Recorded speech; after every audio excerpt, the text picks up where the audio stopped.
found Machiko and Mayako talking near the steps leading back to the forest. The two girls looked like they were playing a game similar to hopscotch on the wide shrine steps.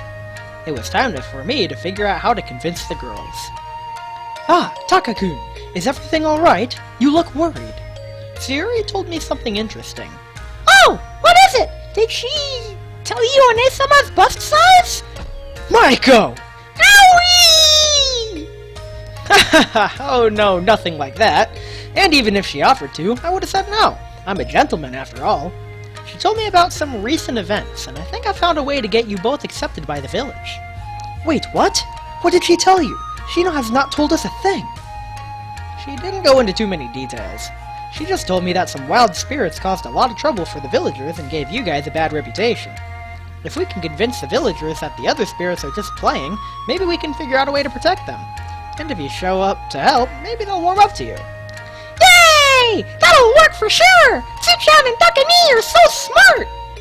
Whoa, wait! Mayako, calm down. Taka-kun, there's no way the villagers will accept us that easily. Even if we convince their elder, the two guards will never forgive us for our theft. I firmly believe that it's better to try something and fail than to regret not having tried.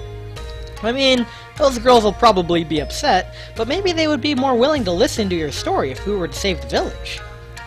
It's better to try something and fail than regret not having tried. But you would be sad if you failed despite having tried so hard. Well, it will only hurt if I fail. Nothing is ever set in stone, so it never hurts to try. While I was rather certain this idea would work, I knew I had to first convince the girls. With the amount of confidence my tone carried, I was hopeful that it was only a matter of time before Machiko would begin to consider it. I am not so sure, Taka-kun. Do you really want to face the wrath of Mio head-on? If it's for the sake of my friends, sure. And if we're lucky, she'll finally show that dairy side of her. I'm up for it! I want to play with the people of the village! I want to be able to eat the delicious-smelling foods and learn all about them! What about you, Machiko-san? Don't you want to be able to walk around without the constant fear of being chased down by angry villagers? This could be the only chance we have. I suppose, with both of you being so enthusiastic, I do not have much of a choice on the matter. It would be nice to be able to buy sake from the human world. Spirit sake is rather bland. That's the spirit! We should hurry to the village then. Very well, Taka-kun. Meanwhile, in the village. The two guards, who had just returned from patrolling the area, found their village in uproar. Chaos reigned supreme as villagers fled their homes, screaming about some monster that had appeared at the marketplace. Armed with their weapons, the two rushed off to deal with the threat. Another attack so soon? First those crafty fox crooks sneak in, twice! And now this? Hikage, report! What is it this time? Several shop owners report seeing the same girl enter the shops, take food and eat it without paying. Afterwards, she seemed to turn see-through and, melt away. she was reported nearby, but One? How can one girl cause this much havoc? Those useless guardsmen! Hikage, come with me! We will deal with this one girl ourselves! And I don't know if I can! Well, what do you mean? Oh, a spirit. Right, Narumi, I need you to ensure that no one gets near. I'm trusting you with this. Much to the relief of Narumi, the katana-wielding girl approached the nearby shop, which had a crowd of people gathered around it. Devious monster! Show yourself this instant! Surrender yourself and I might let you go free! However, the moment she tried to enter the building, a large pink mass surged outwards, knocking her back onto the ground. Mio! In the shadow of a nearby building, a figure could be seen rustling about. Upon closer inspection, it turned out to be a girl, seemingly occupied downing several bottles of sake before she dropped them and turned to look at the person who had interrupted her. When she finally moved into the light, it became clear that she wasn't a villager, but a girl covered in slime from head to toe! I spilled that nasty drink because you surprised me! Now I'm sad. What the... You are not welcome here, spirit! You have caused chaos, and that tasty drink, as you said, was not yours! You are a thief and a nuisance! Leave immediately! I'm not a thief! What's a nuisance? I'm just trying to act all smarty pants because I don't know any of these fancy words. Typical! That means you are a bother. You do not belong here. Liar! This forest is my home. It's part of the forest. Therefore, I'm not a thief. Everything in the forest belongs to me and my sisters, including you. What do you mean? Don't try anything funny, Spirit. I have fought against your kind before, and I still stand strong here today. Hikage! Evacuate the people! Seems like the human girl wants to play. Do not belittle my ability to defend this village! Ha! The girl lunged forward with her katana drawn and slashed through the spirit's body.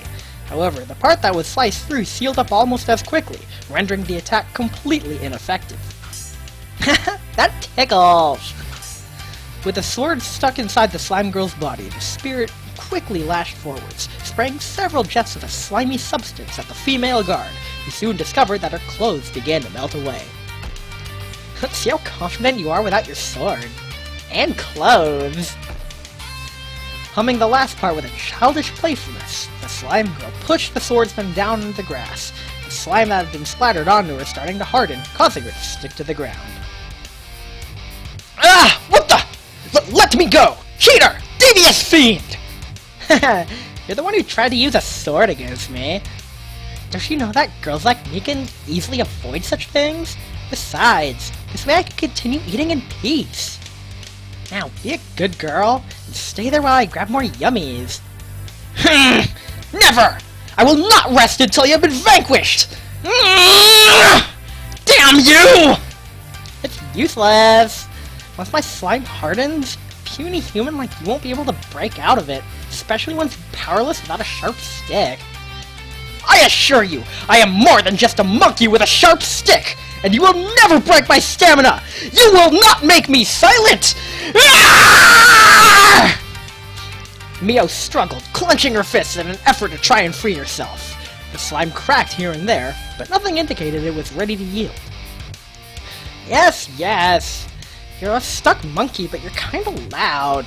Give me a headache. The slime girl playfully tapped her forehead as Mio continued her desperate attempts to break free. Just answer me this. Why do you spirits target us? You could go anywhere. You could spend your days hidden deep within your forest, and yet you constantly attack us, constantly throwing our lives around like they were nothing! But the forest is boring. There isn't anyone around to play with aside from my sisters.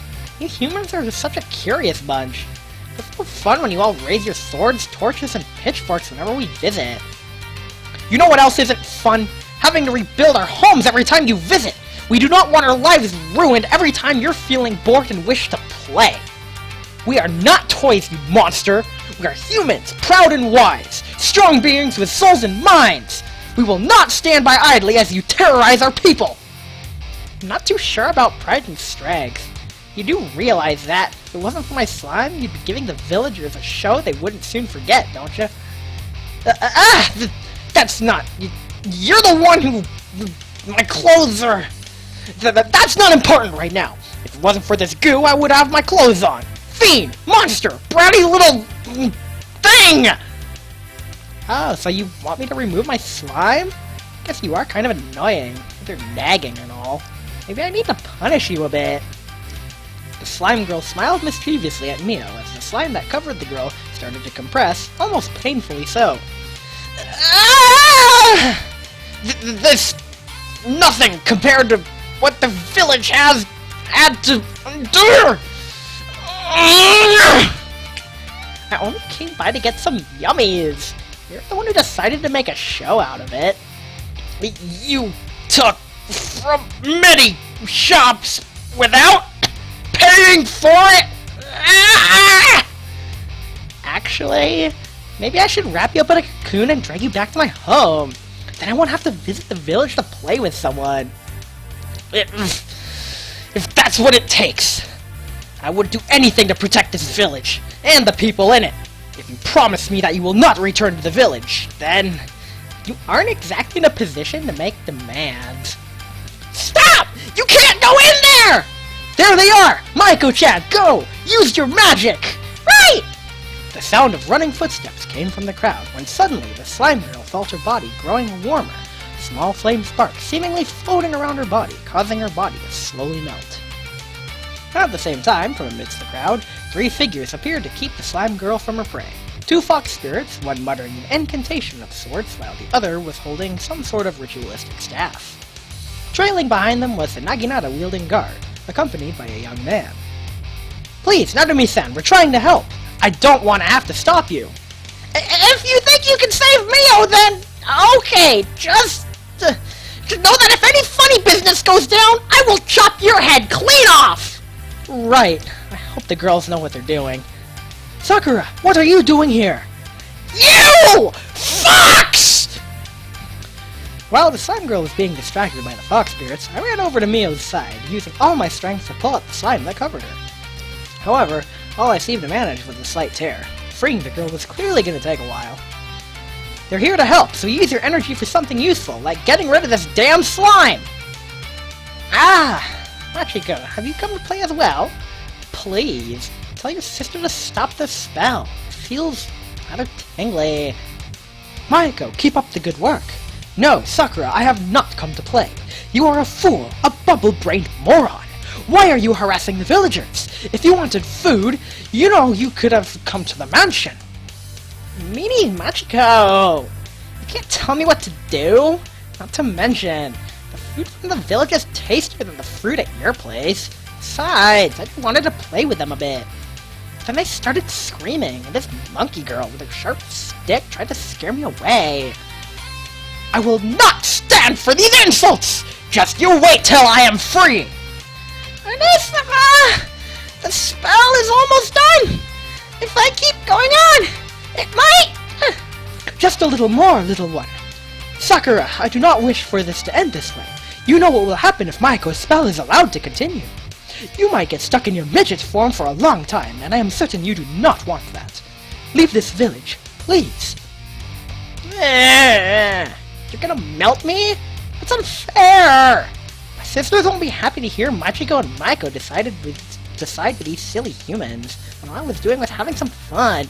I'll be back. And with those words, the slime girl melted into a pool of water, and soon disappeared from sight. Once the slime girl had disappeared from the village, I succeeded in tearing off the slime that covered Mio. However, as the slime shattered into millions of tiny pieces, Mio was left without any form of cover, causing me to quickly cover my eyes. Don't you dare look at me! Scrambling to her feet, the girl rushed away, most likely in search of a change of clothes. With the slime girl gone, the villagers turned towards the fox spirits with confused gazes. The tension in the air was thick. No one knew what to expect.